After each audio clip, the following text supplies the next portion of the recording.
Hello everyone, welcome to vision competitive world. So ఈ వీడియోలో difference between simple interest and compound interest for 3 years. So ఈ type of క్వశ్చన్స్ని solve చేసి చూద్దాము. ఇందులో ఫస్ట్ క్వశ్చన్,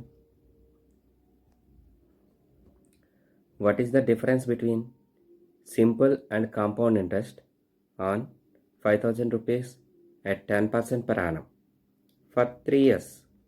ఓకే, సో మనకి 5,000 rupees అనేది సమ్ ఇచ్చాడు, అలాగే 10% per annum ఇచ్చాడు. 3 ఇయర్స్కి ఫైండ్ అవుట్ చేయమన్నాడు. Compulsory first simple interest find out చేయాలి. సో సింపుల్ ఇంట్రెస్ట్ మనకి 10% చొప్పున 5,000కి ఫైండ్ అవుట్ చేయాలంటే ఎలా ఫైండ్ అవుట్ చేస్తాం? 5,000లో 10%లో ఒక 0 క్యాన్సిల్ చేస్తే 10% వచ్చేస్తుంది. కాబట్టి 500 1 ఇయర్కి అవుతుంది. సో 500 1 ఇయర్కి అయింది అనుకోండి, మనకి 3 ఇయర్స్కి ఎంత అవుతుంది? ఇంటూ 3 అంటే 1 ఇయర్కి 3 ఇయర్స్కి కంపల్సరీ 1,500 సింపుల్ ఇంట్రెస్ట్ అవుతుంది. ఇది simple interest. Okay, so compound interest. So compound interest find out చేయడానికి ఫస్ట్ కంపల్సరీ 10% మనకి ఇచ్చిన సమ్ మీద ఫైండ్ అవుట్ చేస్తాం. సో ఎంత అవుతుంది చూడండి, 500 వస్తుంది. నెక్స్ట్ ఇయర్ ఫైండ్ అవుట్ చేసేటప్పుడు ఈ 500 మీద కూడా మనం ఫైండ్ అవుట్ చేయాల్సి ఉంటుంది. సో నెక్స్ట్ ఇయర్ ఇంకొక 500,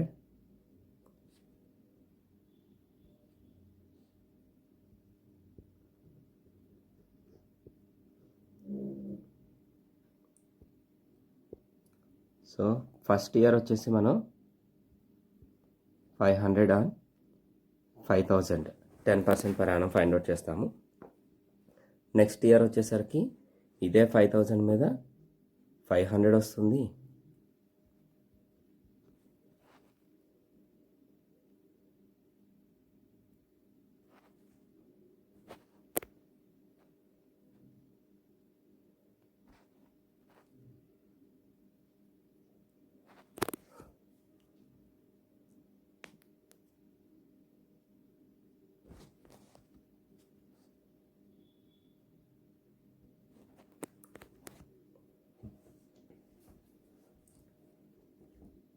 హలో ఎవ్రీవన్,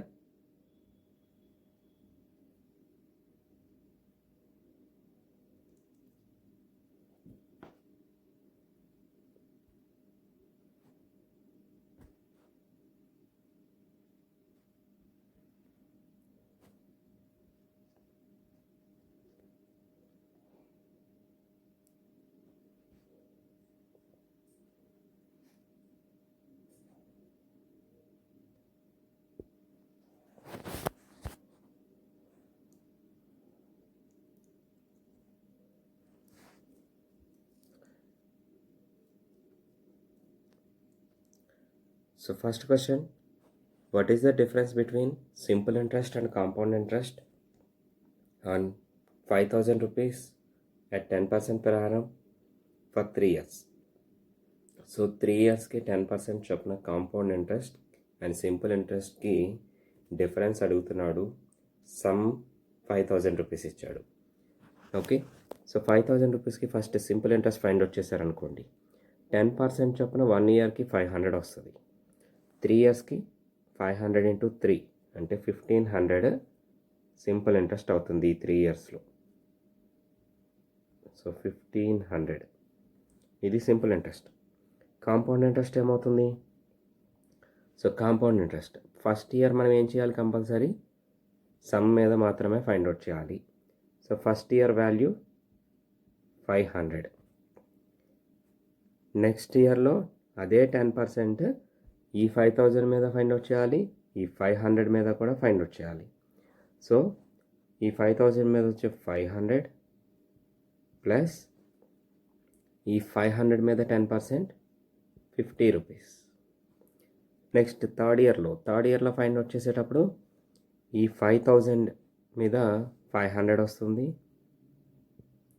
ప్లస్ ముందున్న 2 ఇయర్స్లోని 500 ప్లస్ 500 చూస్తే 1,000 మీద 10% 100 అవుతుంది, ప్లస్ ఎక్స్ట్రాగా 50 ఉంది, 50 మీద 5% 5 రూపీస్ అవుతుంది. ఓకే. సో ఇందులో ఈ ఫస్ట్ ఉన్న 500s అన్నీ కలిపితే మీకు సింపుల్ ఇంట్రెస్ట్కి ఈక్వల్ అయిపోతుంది, ఎందుకంటే సమ్ మీద ఫైండ్ అవుట్ చేసాం. మిగిలినవన్నీ ఇంట్రెస్ట్ మీద ఫైండ్ అవుట్ చేసాం కాబట్టి ఇది డిఫరెన్స్ అవుతుంది. సో డిఫరెన్స్ ఎంత వచ్చింది? 50 plus 100 150, 150 plus 5 155. So 155 is the answer. And next second question.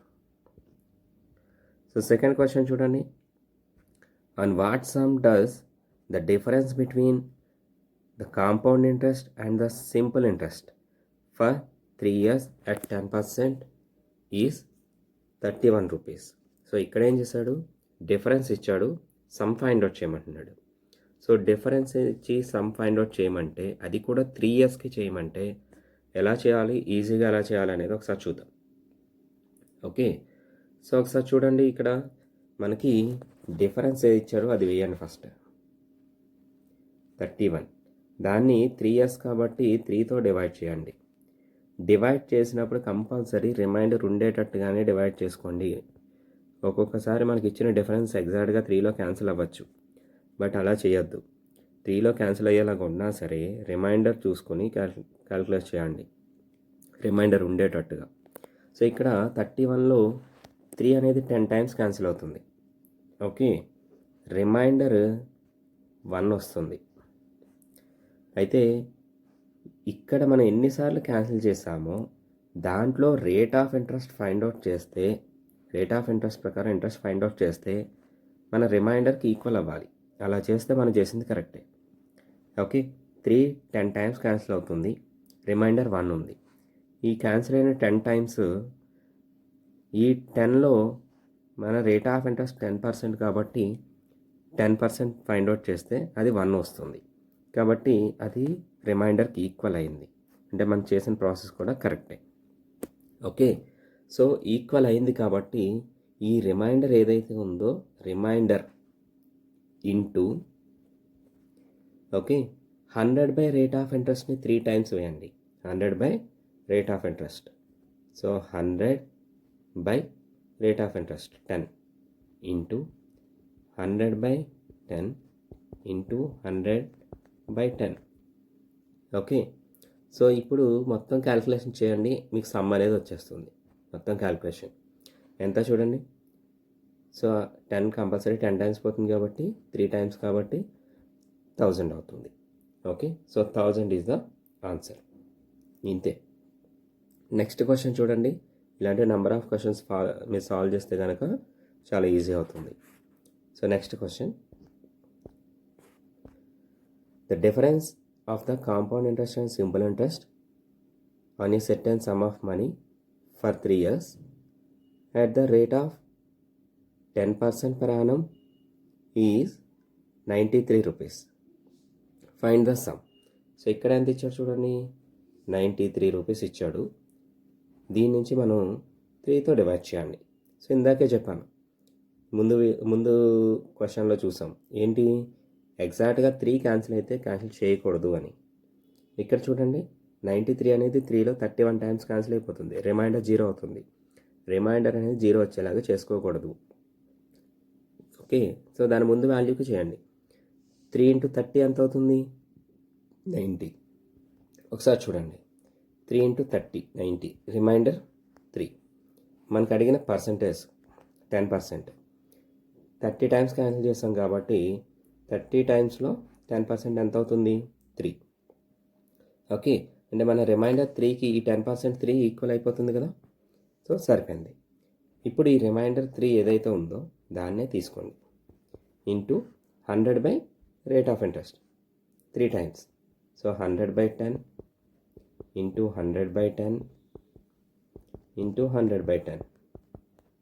So ఎన్నిసార్లు క్యాన్సిల్ అవుతుందో చూడండి, సారీ ఎన్ని మల్టిప్లికేషన్ వాల్యూ ఎంత వస్తుందో చూడండి, అదే ఆన్సర్ అవుతుంది.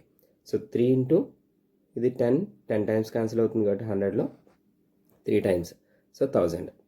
ఓకే, అంటే 3 into 1000 3000. So 3000 is the answer. Okay, next question. So next question చూడండి. On what sum will the difference between simple and compound interest for 3 years at 5% per annum. Amount to 12.20. Okay. So ఇక్కడ ఒకసారి జాగ్రత్త observe చేయండి. 12.20 ఇచ్చాడు. 12.20. Okay. And దీన్ని by 3 చేయండి. By 3 చేస్తే exact 12 ఎన్నిసార్లు క్యాన్సిల్ అవుతుంది? 4 టైమ్స్. మనకి రిమైండర్ 0.20 ఉంది. 4లో మనం ఎంత పర్సెంట్ క్యాలిక్యులేట్ చేయాలి? 5%. సో 5% చూడండి, మీకు ఎగ్జాక్ట్గా వచ్చేది ఎంత వస్తుందో చూడండి, 0.20 వస్తుంది. ఓకే, కాబట్టి రిమైండర్ కూడా సరిపోతుంది.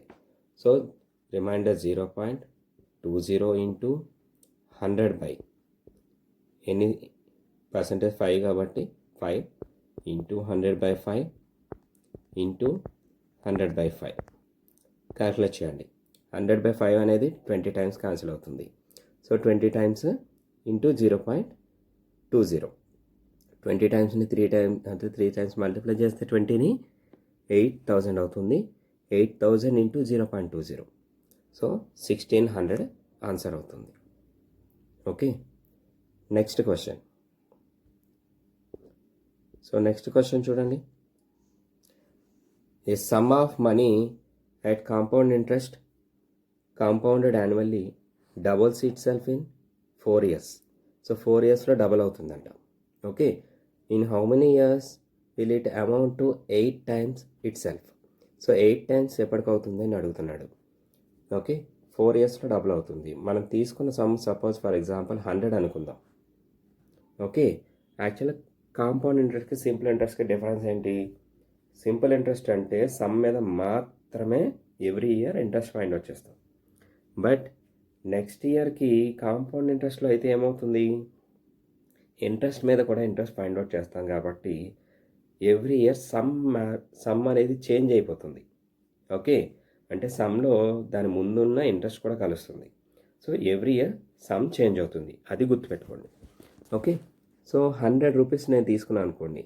ఈ 100 రూపీస్ డబల్ అవ్వాలి అంటే ఇంట్రెస్ట్ 100 రూపీస్ రావాలి.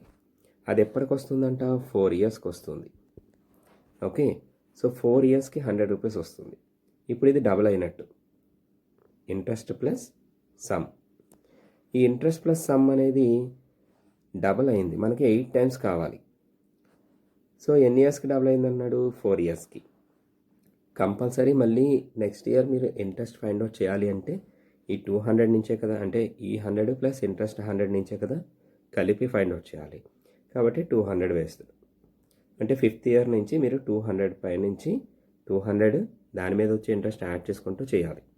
కాబట్టి ఇప్పుడు మన దగ్గర 200 ఉంది. ఇప్పుడు ఈ 200 డబల్ అవ్వాలంటే ఇంకా ఎన్ని ఇయర్స్ పడుతుంది? ఇక్కడ 100 డబల్ అవ్వడానికి 4 ఇయర్స్ పట్టింది. ఇక్కడికి నాకు 200 అయ్యింది. ఈ 200 డబల్ అవ్వాలి అంటే 5th ఇయర్ నుంచి ఇంకొక 4 ఇయర్స్ పడుతుంది. ఆల్రెడీ 4 ఇయర్స్ అయింది, ఇంకొక 4 ఇయర్స్ పడుతుంది. అంటే 4 + 4. సో 4 + 4 అంటే 8th ఇయర్కి ఇది డబుల్ అవుతుంది. ఓకే, సో 8th ఇయర్కి.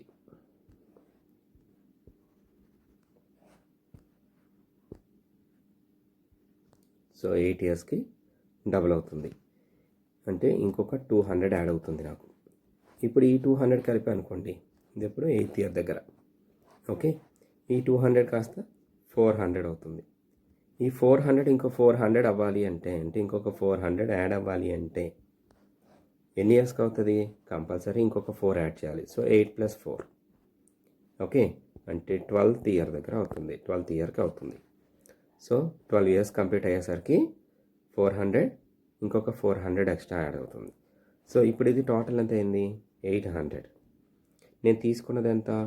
100 రూపీస్. నాకు వచ్చింది ఎంత? 800. అంటే 8 టైమ్స్ అయింది. ఎప్పటికైంది?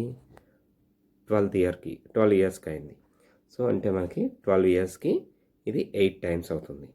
ఓకే, సో ఫస్ట్ 100 రూపీస్ నేను తీసుకుంటే దాన్ని డబల్ ఎప్పటికైంది? 4 ఇయర్స్కి అయింది. అంటే కంపల్సరీ 4 ఇయర్స్ తర్వాత ఏ వాల్యూ ఉందో అది ఇంకొక 4 ఇయర్స్కి ఆ వాల్యూకి డబల్ అవుతుంది.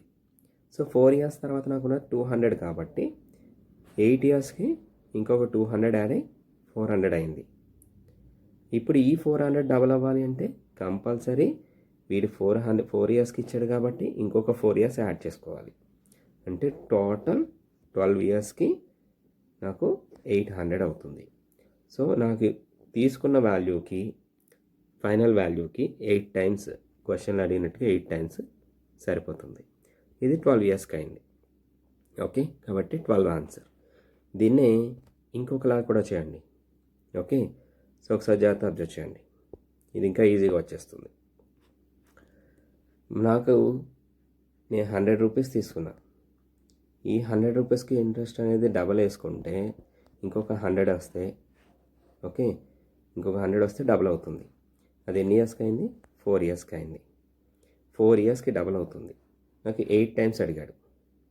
ఓకే, సో 8 టైమ్స్ అడిగాడు కాబట్టి 8ని 2 పవర్స్లో రాసుకోండి. 2 క్యూబ్.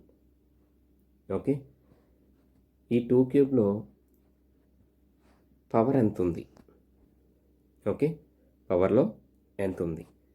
ఆ పవర్లో ఉన్న వాల్యూ ఇంటూ వీడు డబల్ అవ్వడానికి ఓన్లీ 2 టైమ్స్ అవ్వడానికే. ఓకే, అంటే 2 పవర్ 1 టైం. ఓకే, డబల్ అవ్వడానికి ఎన్ని ఇయర్స్ ఇచ్చాడు? ఇయర్స్ వేసుకుంటే మీకు ఆన్సర్ వచ్చేస్తుంది. ఓకే, సో ఇలా కూడా చేయొచ్చు. సపోజ్ మీరు ఇదే క్వశ్చన్లో 1600 అంటే 16 టైమ్స్ అవ్వాలనుకోండి. ఎప్పుడవుతుంది? కంపల్సరీ 800 డబల్ అవ్వాలి. 800 డబల్ అవ్వాలంటే ఇంకొక 4 ఇయర్స్ వెయిట్ చేయాలి. అప్పుడు 16 ఇయర్స్కి అవుతుంది.